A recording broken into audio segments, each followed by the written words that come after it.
Look, if you've been on the internet for more than, I don't know, 5 minutes today, you've probably been sold a massive lie. You know exactly what I'm talking about. These fake gurus promising you the absolute world. They tell you that if you just copy and paste this one magical AI prompt, you're going to be a millionaire by next Tuesday. It is so exhausting.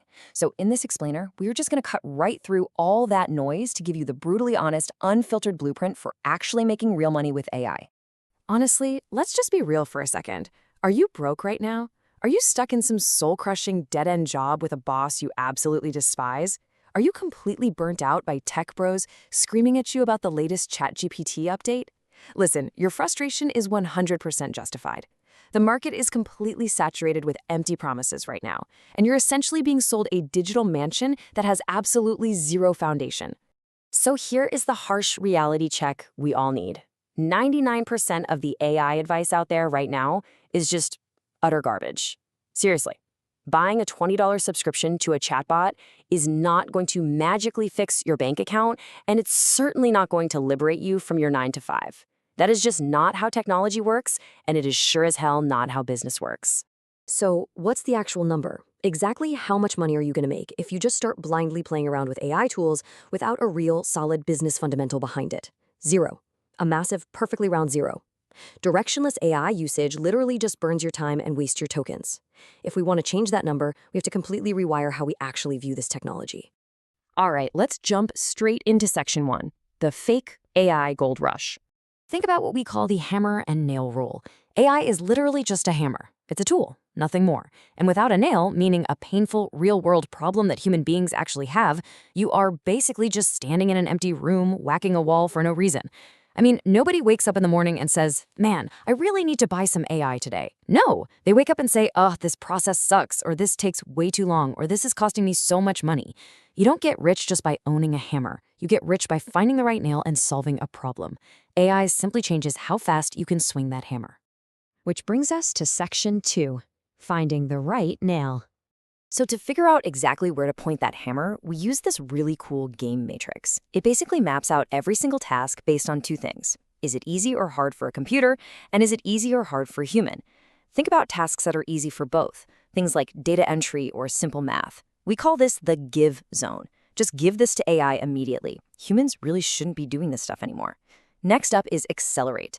This is stuff that's hard for humans, but super easy for computers.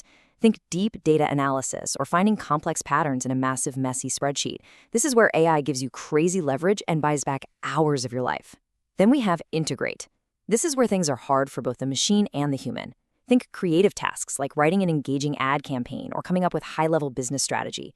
The AI can generate 50 different options for you, sure, but it takes actual human taste to look at option number 12 and say, boom, that's the one, that hits. You're co-creating. But, okay, here's where you really need to pay attention. The final quadrant. Hard for computers, easy for humans. Welcome to the no AI zone. This is where you go full freestyle. You cannot hide behind your keyboard here. Look, a machine literally cannot tell you if a joke is actually funny. It certainly can't deliver the punchline with the right timing. AI cannot sit down with an underperforming employee and show genuine empathy, right? It can't resolve a complex emotional conflict between your team members.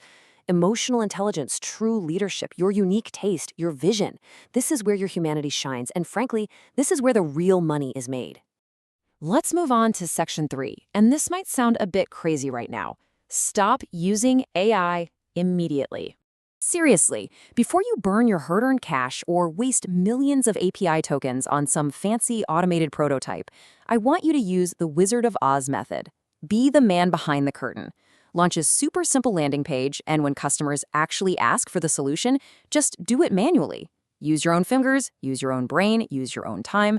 The customer thinks it's some magical AI software doing the work seamlessly in the background, but really, it's just you. You are pre-validating that this problem is actually worth solving before you build anything. So here's the exact 4-step formula you absolutely must follow. Step 1, manually solve the problem, just like we literally just talked about. Step 2, as you're grinding it out manually, document the exact process. I mean, write down every single click, every decision, build a checklist. Step 3, only after you have a documented, proven process that people are actually willing to pay for, do you build a minimum viable product, just a very basic tech version of your solution. And finally, step 4, scale with AI agents. This is where you feed your documented playbooks to the AI and let it take over the heavy lifting. You want to know the biggest mistake people make? They jump straight to step 4. They end up efficiently automating a completely useless process that nobody actually wants. All right, section 4, humans own the workflow.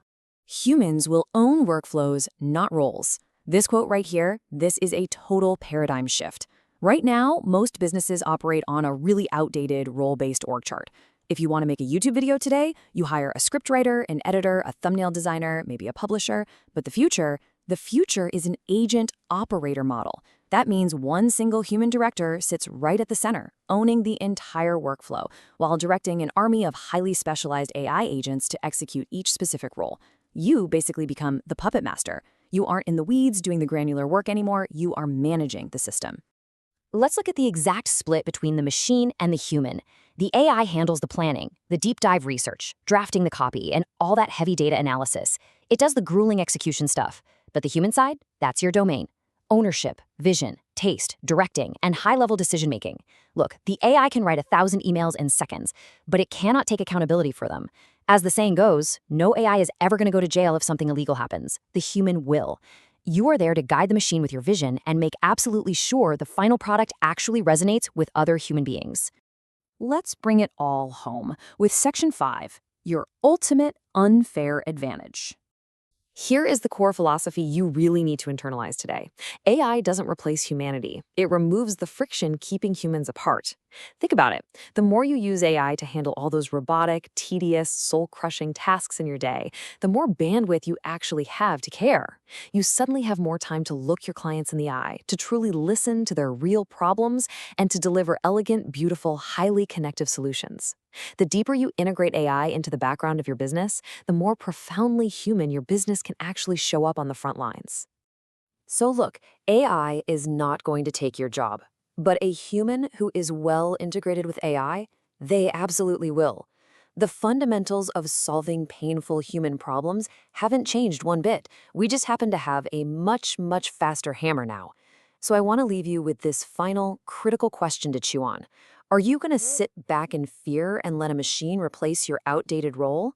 Or are you going to step up, claim your power, and become the agent operator who uses AI to scale your own brilliant vision to the world? The choice is literally yours. Thanks so much for joining me on this explainer, and I'll see you next time.